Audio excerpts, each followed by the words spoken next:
Welcome to the Teach Joyfully podcast, where we talk about all things elementary teaching with some mom stuff thrown in. I'm Lisa Burns, a teacher success coach, veteran elementary teacher, and mom of 5. I'll be your host. Thanks for joining me today. So I have a question for you. Do you stress over parent-teacher conferences? Well, you're not alone. There's so much to prep and keep track of in the midst of your regular teaching. And then there's the minefield of helping families understand their child's strengths and weaknesses honestly with great compassion. It's a lot, especially in a meager 10 to 15 minutes of time per family. And I don't need to tell you that a lot of confidence comes from being prepared. You know that. But what to prepare is the really tough stuff, isn't it? Before we even start getting prepared, there's some things we need to think about. Families come to parent-teacher conferences with a lot of noise in their heads. So we need to know, what do parents really want to know? They want to know, is my child doing well? How does my child compare to others? Do you like my child? Does my child have friends? Are they happy? How is my child's behavior? Am I doing a good job as a parent? How can I help my child be successful? Are you trustworthy? Do you know what you're doing? I know that's a lot, and we aren't going to answer all those questions. Think of it this way as you approach parent-teacher conferences. Your students' families have entrusted you with their children. They are priceless. When I say priceless, I mean think worth more than their bank accounts, however much that may be. Would they trust you with their ATM card and their PIN number? Absolutely not. And yet, they've allowed you access to their babies. That's huge. So take the time to build trust and reassure families. That foundation will open your hearts to each other and help your conferences and the entire year go more smoothly for all of you. Okay, I'll get down off my soapbox about that. So let's talk about planning for conferences. That's why you're really here. The first thing we need to do is decide, what are we hoping to accomplish overall with each family? What is the purpose of our conferences? Now, I don't know about you, but the purpose of my conferences is always progress monitoring. So you need to think, what specifics do you need to share in order to meet that goal? Start there. Then we need to think about what kinds of things we want to say. When we're thinking about that, we need to remember we're staying child-focused, and we need to get families to stay child-focused as well. We talk about an answer sandwich for students, but we can also talk about a bit of an answer sandwich for us as well when it comes to parent-teacher conferences. I like to think of it as positive, constructive criticism, and positive. So that's kind of the sandwich that we're presenting in parent-teacher conferences. So we start with something we like or appreciate about this child. We use words like hardworking, considerate, thoughtful, creative, resourceful, those kinds of things. Always remembers to, is diligent. And then we can start heading into some constructive criticism. Things like needs to remember, is learning to, would benefit from. Those kinds of words would be appropriate in the middle. And then we end with something positive as well. So not only are we going to address their grades, their recent test scores and assessments, but we also want to address whether or not the child is doing well socially. How well do they get along with others? All of those pieces are important pieces of school and of learning. We want to talk about their behavior report, any kind of growth that they're making in any area, examples of their work to help support all of that. And then here's the things that you can do as families to support your child's growth. All of those are important pieces of a parent-teacher conference, and I know that's a lot to pack in. But we also need to make sure that we're asking and listening as well. How is your child feeling about school so far? Maybe you want to ask about the workload, about friends, about progress, favorite subjects, struggles. Maybe you just have one piece of that you are really interested in, but you do want to know some of those things and you need to think about it. It might be different for each child. Sometimes we might ask, what are you seeing or hearing at home if you know a child is struggling with something? Or what is going well? Maybe you're just looking for things that are actually working. But we need to give families a chance to actually express some things that may be thinking about as well. And while it's great to say, do you have any questions or concerns? Sometimes that's a little too broad for families and they either can't think of anything or it becomes a huge dump and you can't address all of it. So having some directed questions can be very helpful in directing the conversation, still staying within your time frame. On a side note, it's helpful to have some phrases to help redirect the conversation back to progress monitoring if it gets sidetracked. So something like getting back to your child's progress, or it sounds like there are other concerns. I'll email you Monday. We can set up another conference to address those. Let's get back to progress monitoring for your child. If you haven't already, create a data form for each child.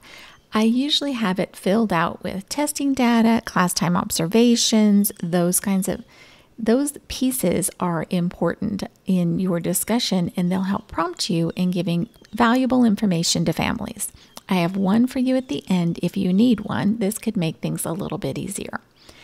In addition, you need to collect work samples from each child if you haven't already to back up all of those talking points. Now, this is something that I usually start at the very beginning of the year and I do consistently throughout the school year.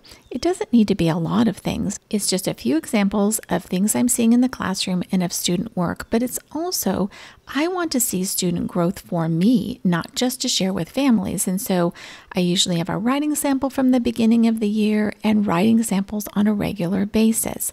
So once every month, once every 2 months, however you determine you're going to do that so that you can see the growth in these students. The same is true for other subjects, especially math, so these families can actually see the growth their student is making or see the struggles that their student is having. It's important to have examples for them to make it clear. The next thing to do is prep your meeting area with your conference materials for each student, so you have a file for that. Paper, pencils, pens, sticky notes, a timer, anything that you think you're going to need during that conference, that would be the time to have it. I also have a simple activity ready in case parents bring kids with them.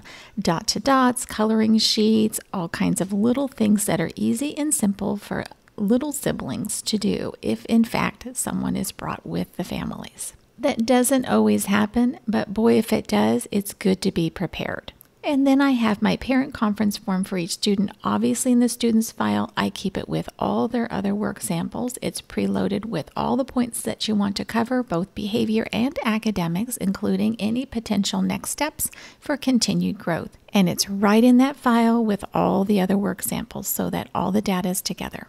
And I'm just going to take a quick minute to note and reiterate that these kids are these families' babies, and Mama and Papa Bear are quick to protect, as they should be. But sometimes that protection mode can mean that parents are hearing what we have to say and interpreting it in the wrong way. Be mindful of families' body language and facial expressions and make adjustments accordingly as you're talking to them. It's really important to be constantly gauging how they're reacting and how they're taking the information in. And we can't always know, but we can try. And anything we can do to help families understand that, one, we're on their child's team, and that we're here to help, not judge. That is going to be really important. Now, you may or may not have a few conferences you're concerned about or have to have some tough conversations with. Hopefully, you've already been in contact with the families as things have come up through the year, and this is not a brand new conversation, but a continuation of an ongoing conversation. But regardless, one of the things I find helpful is to write out a little bit of a script or note cards and practice ahead of time, kind of do a dry run for any conferences that I'm particularly concerned about. This ensures that I cover everything that needs to be said, it builds trust with parents, and it ensures that I listen more than I talk, especially when there's things that I know families need to say. In addition, if I'm very concerned, I have someone else attend the conference with me just as backup and to make sure that everything goes smoothly. And I always suggest scheduling conferences with 5 minutes between them for note-taking, a mental break, and a little extra slush time if you really need it for those few conferences that you know are going to go a little bit long. Prior to conferences, I send out an email. I set expectations, telling them how long the meeting will be, where it will be, who will be there, and where to wait if another conference is still finishing. I also let them know what I will and won't have time to discuss, the purpose for the conference, our goals. I ask them to speak with their child ahead of time, and I have some paper and pens ready for parents to take notes if they wish. On the day of the conference, please take the time to dress professionally. I know that seems like an obvious, but I can't tell you how many times I've shown up to conferences with my children's teachers, and the teachers dress more like a student than a parent. And let me tell you, it's really hard to listen to someone as an authority when they don't look the part. You earned your degree and your credential. You worked hard for that. Respect yourself enough to look the part. Then, get your mindset ready. Think, stay child-focused and solution-oriented. Take a quick minute to review ahead of time any conferences that you really want to make sure you get nailed exactly right because you know it's going to be a little tricky. And then when you get to conference time, don't forget to set that timer. Let me tell you, staying on time in that short period of time is really hard. I always start out with a thank you to parents for coming and meeting with me and taking time out of their day and for entrusting their child with me this year. I also find it helpful to remind parents of the goals for the conference and that other topics will need a separate conference set up, and we can do that through email at a later time. My goal is always progress monitoring for conferences unless it's a special conference for something specific. Don't forget to start with good news, break the ice, help families understand you are on their child's team. You are actually going to root for your child all year long. You are not trying to help them fail. If you want to write out a list of questions or conversation ideas, sometimes this is helpful. It can help parents share more about their expectations and frustrations and other information about their child that they want you to know and that might be valuable for you. So you might want to have that, especially for children you're still trying to puzzle out. Make sure you give parents a chance to respond to your comments and really listen and take notes. It shouldn't just be us talking and giving information. There should be some give and take in there. And be prepared to diffuse touchy topics by approaching negative news with gentleness and a solution focus. Ideas for moving forward, a request for their thoughts, buy-in. We want families' help and partnership. We don't want to be at loggerheads with them. We want them to be on the same team we are. And as you wrap up the discussion and end things, you want to end with something positive about their child and their work. And if you have some homework for the parents, that's sometimes a good thing, even if it's give your kiddo a hug when you get home. I also take the time to restate what was agreed upon and who will do what, and I take notes so that I make sure I follow up on everyone's part. I compliment parents for being committed to their child's success and thank them for taking the time to meet with me and supporting their child and me as their child's teacher. Immediately at the conference, I fill out that recording sheet and make sure I make any notes about things that I've said I will do or that parents have taken on so that I can be sure to follow up. If I don't do that right away, I know it won't happen. It just takes a minute to do, and it's well worth your time. Later on, I place a copy in the student's file to use and use the notes to follow up, check back in, and communicate with specialists as needed. And here's a little pro tip. Keep a to-do list handy during conferences. I add items that I tell parents I will do and that parents agree to try. Then I have it all in one place for all of my students, and I can send emails, follow up on it, do all the things that I've said I'll do, and check up on families as they are working on things at home. Then the next day, I can either get right on it and do those items, or I can add them to my calendar with a deadline, but at least I know they'll get done. Because honestly, some days I have 2 brain cells left and one of them's busy. I mean, really, there's just nothing left. In addition, I'd like to send a little thank you note to families for showing up. It can be a physical note that you send with the student to take home. It can be an email. It doesn't matter. However it is that works for you, but send a little thank you. It's always nice to get that next little thing that says, thank you. I do appreciate you. I really do appreciate all the time that you take with your child, and I appreciate your showing up, because let me tell you, not every family shows up to conferences. In all the years I've been teaching, it's kind of 50-50 some years. And so any parent who does show up, you want to make sure they continue to show up. So make sure you send a thank you note. And a little extra bonus, if you send a physical thank you note home with students, sometimes I'll tuck a little sticker in there or a little piece of candy and seal it up, and that families can give to their student once they open the note. It's kind of fun. So let's wrap up. A quick recap for you. Prep your forms, data, student work samples, classroom behavior info, practice before the tough conversations, engage and connect. Trust building happens every chance you get, including conferences, so don't waste this opportunity of face-to-face time with parents. Start positive. Choose your words. Ask questions. You want a conversation, not a lecture. Keep a to-do list and end with the positive.